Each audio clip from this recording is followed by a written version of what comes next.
Did I turn this mixer back up? Alright.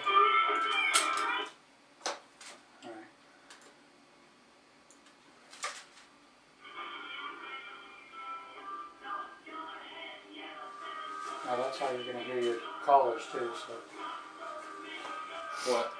Why you always tell me to keep it turned down? Well, when you're playing flips, I'll just check it out on the computer.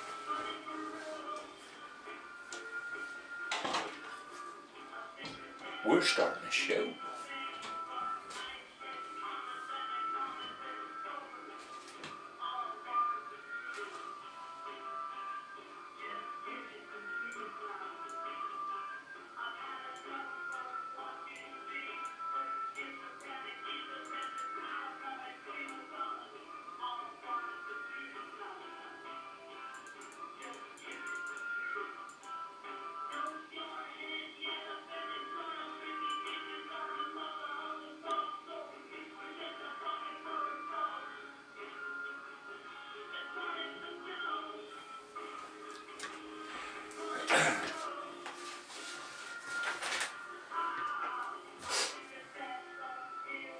Music.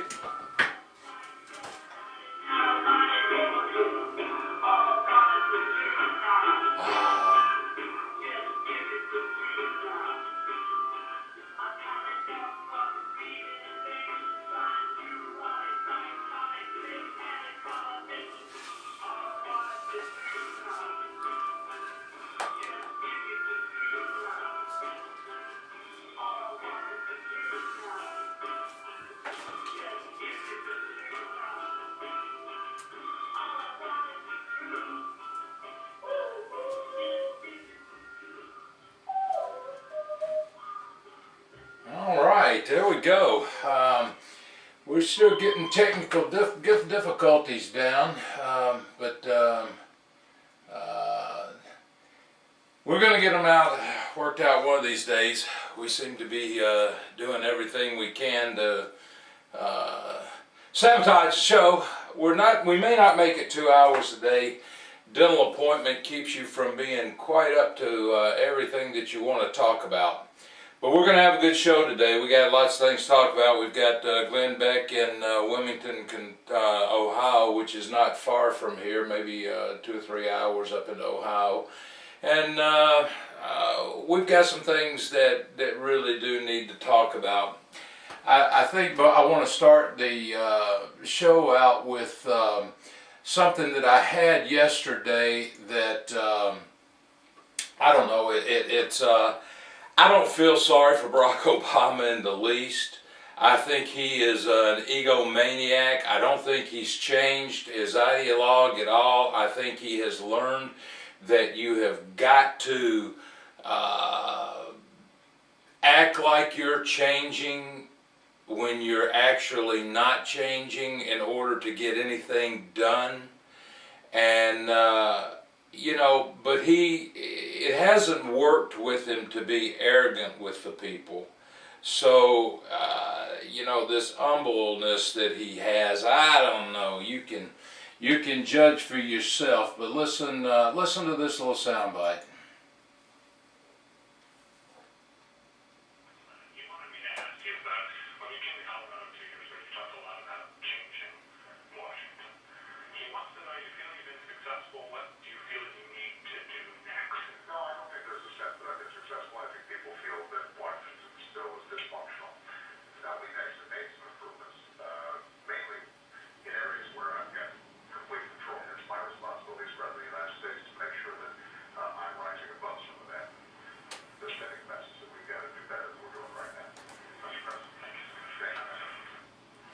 What do you think?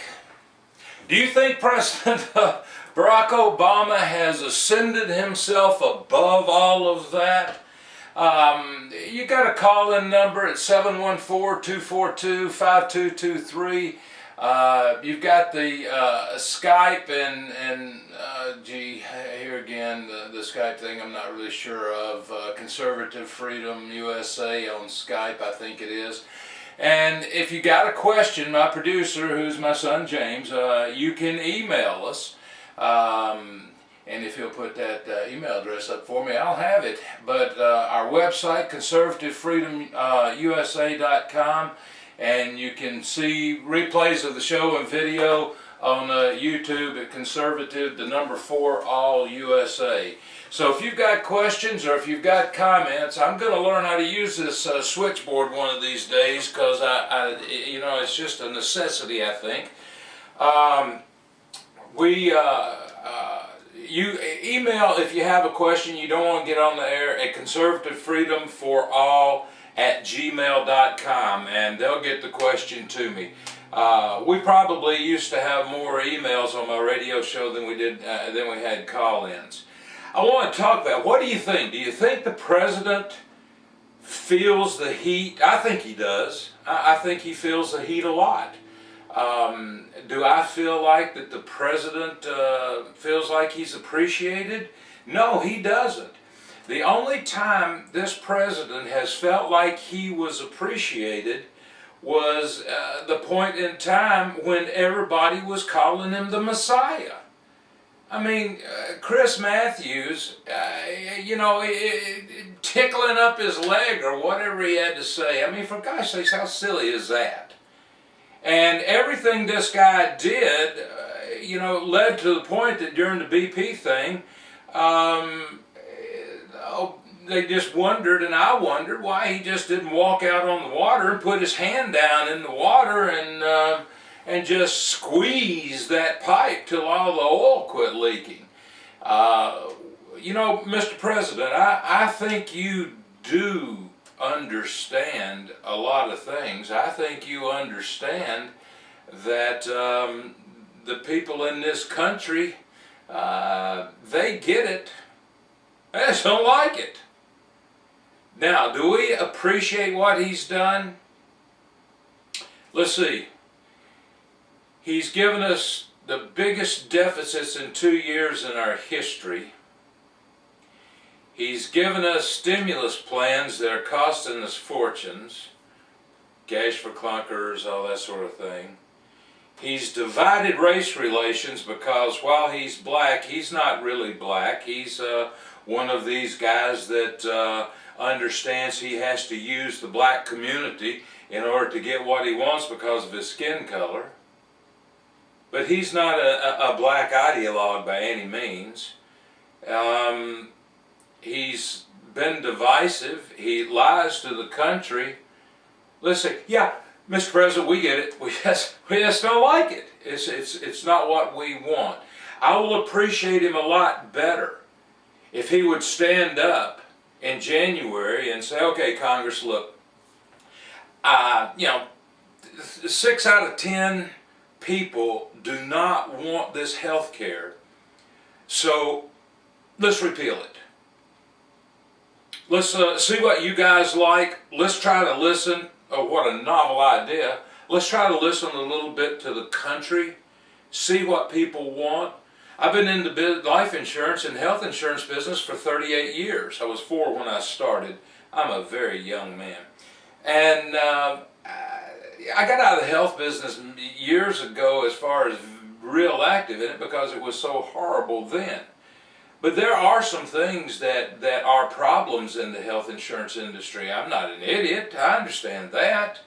Pre-existing conditions has always been. I'm diabetic. I have a pre-existing condition. I'm bald on top. I've got a pre-existing condition. And there's no insurance company that pays for shining your head when possibly they should, when they take you on your bald. So yeah, there's problems. Is there problems with your kid going to college? No, there's not a problem with your kids going to college, unless your kid is a career student. There's always been provisions to allow your kid to stay on your health insurance and even be off during the summer, as long as he was enrolled, 2 semesters a year. He could stay on until he graduated, 23 years old, which is normal graduation time. But if you're liberal and you're indulging your kids to stay in school the rest of their lives, and hey, I guess maybe we really needed some reform there. I don't think I don't think the president understands, because he lives